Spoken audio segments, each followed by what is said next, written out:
और तमाम हमारे साथ चल रहे हमारे पीसीसी के जनरल सेक्रेटरीज और हमारे तमाम वरिष्ठ नेतागण, हमारे यूथ कांग्रेस एनएसआई, तमाम हमारे पदयात्री साथीगण।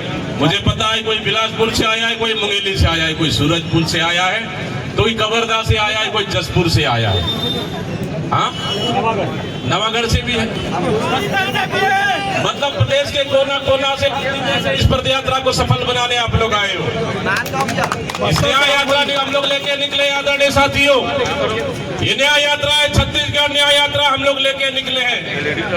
कांग्रेस जब भारतीय जनता पार्टी की सरकार प्रदेश या देश में जब अन्याय किया है, अत्याचार किया है, कांग्रेस ने हमेशा उनके खिलाफ पदयात्रा निकाल कर लड़ाई लड़ी है। इतिहास देख लीजिए आप, महात्मा गांधी से लेकर राहुल गांधी तक का इतिहास देख लीजिए। कन्याकुमारी से कश्मीर तक 4,500 किलोमीटर का पदयात्रा, उसी का तर्ज पर छोटा हमारा ये न्याय यात्रा है। छत्तीसगढ़ जनता के हक दिलाने के लिए, छत्तीसगढ़ की जनता की हक की लड़ाई के लिए, छत्तीसगढ़ की जनता को सुरक्षा के लिए, छत्तीसगढ़ की जनता को हम ये बताने के लिए कि 9 महीने की सरकार ने छत्तीसगढ़ को बर्बाद कर दिया है। आदरणीय साथियों, बर्बाद कर दिया है छत्तीसगढ़ को। लगातार लूट, हत्या, चोरी, डकैती, हमारा बच्ची सुरक्षित नहीं है, माता बहनें सुरक्षित नहीं है, राजधानी सुरक्षित नहीं है। कोई बस्तर का आदिवासी आता है तो राजधानी में उसको हत्या कर दी जाती है। कोई अंबिकापुर से हमारा आदिवासी आता है तो राजधानी में हत्या कर दी जाती है। राजधानी सुरक्षित नहीं है। इस सरकार में कलेक्टर ऑफिस चल रहा है, इस सरकार में एसपी ऑफिस चल रहा है, इस सरकार में गृह मंत्री जहां से आते हैं कवर्धा में साहू समाज के 3 बेटों की हत्या हो जाती है। एक बेटा को तो पुलिस थाने में रात भर डंडे, राड, बेल्ट से मार मार कर मौत के घाट उतार दिया जाता है। मैं इस सरकार से पूछना चाहता हूँ, आपको किसने अधिकार दिया कि मौत को घाट उतारने के लिए? पुलिस प्रशासन को किसने अधिकार दिया? सरकार को किसने अधिकार दिया? सरकार और पुलिस प्रशासन का काम है, अगर कहीं गड़बड़ी हुआ है, कोई दोषी है, जिम्मेदार है, उसको कार्रवाई करो, गिरफ्तार कर लो और एफआईआर करके उसको जेल भेज दो। फैसला तो न्यायालय करेगी कि नहीं करेगी बताओ? फैसला न्यायालय करेगी, लेकिन ये सरकार में ये जज भी खुद है, कानून भी खुद है, जज भी खुद है और फैसला भी खुद करते हैं। और धारा में एक साहू समाज का बेटा को मार दिया जाता है। तो मतलब छत्तीसगढ़ में न्यायालय की जरूरत नहीं है, जज की जरूरत नहीं है। सरकार सब फैसला कर रहा है किसको मौत का सजा देना है तो किसको उम्र कैद की सजा देना है। ये कौन सा कानून है? क्या बाबा साहब भीमराव अंबेडकर को नहीं मानने वाले लोग हैं ये? क्या संविधान को नहीं मानने वाले लोग हैं ये?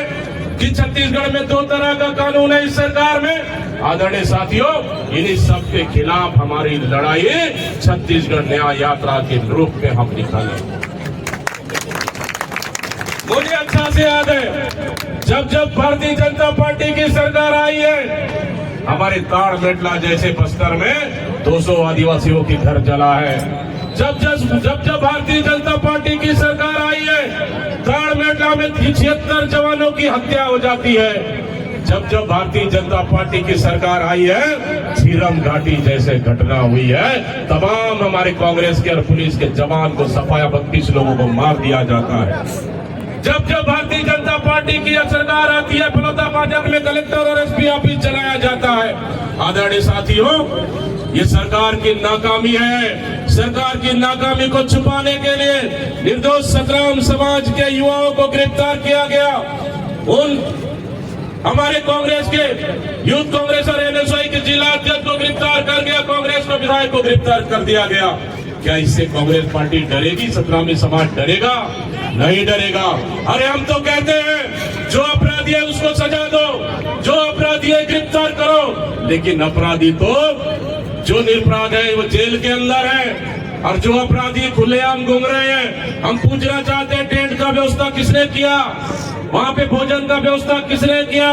आवेदन कलेक्टर के पास जाके किसने आवेदन दिया? अरे भारतीय जनता पार्टी के तमाम नेता लोग सामने आके किए। घटना घटा तो भारतीय जनता पार्टी के नेताओं को सरकार बचाने का काम कर रही है और खुलेआम घूम रहे, उनके लिए एक नोटिस भी नहीं गया है। दो कानून नहीं है क्या बताइए आप? संग्रामी समाज के लिए, निर्दोष लोगों के लिए, कांग्रेस के लिए अलग कानून और भारतीय जनता पार्टी के लिए अलग कानून। दो कानून चल रही है इस सरकार में। इसलिए आदरणीय साथियों, चिंता करने की जरूरत नहीं है। इस 9 महीने की सरकार ने छत्तीसगढ़ को बर्बाद कर दिया। इस 9 महीने की सरकार ने छत्तीसगढ़ का अपराध का गढ़ बना दिया। रायपुर से लेकर बस्तर सुरक्षित नहीं है, बस्तर से लेकर सरगुजा सुरक्षित नहीं है। इसकी लड़ाई लड़ने के लिए जब जब जनता पर अन्याय होगा, जब जब निर्दोषों पर अन्याय होगा, जब जब गरीबों पर अन्याय होगा, कांग्रेस पार्टी लड़ने के लिए मैदान में तैयार है। आदरणीय साथियों, इसलिए चिंता करने की जरूरत नहीं है, डरने की जरूरत नहीं है। गृह मंत्री विजय शर्मा जी, उसका कवर्धा में तो रोज हत्या, रोज हत्या, रोज हत्या, रोज हत्या। ये गृह मंत्री कवर्धा जिले अपना विधानसभा नहीं संभाल पा रहे, क्या वो छत्तीसगढ़ को संभाल पाएंगे? वो हमने इस्तीफा मांगा, गृह मंत्री को बर्खास्त कर दो, मुख्यमंत्री कुछ बोलते ही नहीं। मर्डर हो गया राजनांदगांव जिले में 15 मिनट और शहर में हम लोगों ने सड़क की लड़ाई लड़े, ब्लॉक ऑफिस की लड़ाई लड़े, ब्लॉक ऑफिस में घेराव किया हम लोग, तहसील घेराव किया हम लोग, जिला की लड़ाई लड़े, छत्तीसगढ़ भी बंद कराया, विधानसभा की घेराव किए, विधानसभा के अंदर लड़ाई लड़े ताकि इस सोई हुई सरकार को जगा सके। लेकिन ये सरकार आज भी सोई हुई है, कानून व्यवस्था इसकी हाथ में नहीं है। मैं पूछना चाहता हूँ इस सरकार से, सरकार का मुख्यमंत्री कौन है? कौन चला रहा है सरकार? कहां से चल रही है सरकार? दिल्ली से चल रही है या फिर नागपुर से चल रही है? हम इस सरकार से पूछना चाहते हैं। अगर छत्तीसगढ़ से सरकार चलता तो अपराधियों के मन में डर और भय रहता। ये सरकार अपराधियों को संरक्षण देने का काम कर रही है। इसलिए हम माता बहनों और छत्तीसगढ़ की जनता को सुरक्षा देने के लिए छत्तीसगढ़ न्याय यात्रा की शुरुआत किया है साथियों, माता बहनों, ताकि छत्तीसगढ़ की जनता इस सरकार पे भरोसा मत करना। छत्तीसगढ़ की जनता इस सरकार से भरोसा उठ गया है, जनता में आक्रोश है, गुस्सा है। मैं लगातार 3 दिन से चल रहा हूँ। धन्यवाद देता हूँ भाई हमारा संदीप साहू को, चाय से लेकर हम लोग को खाना तक क्या ध्यान रखा।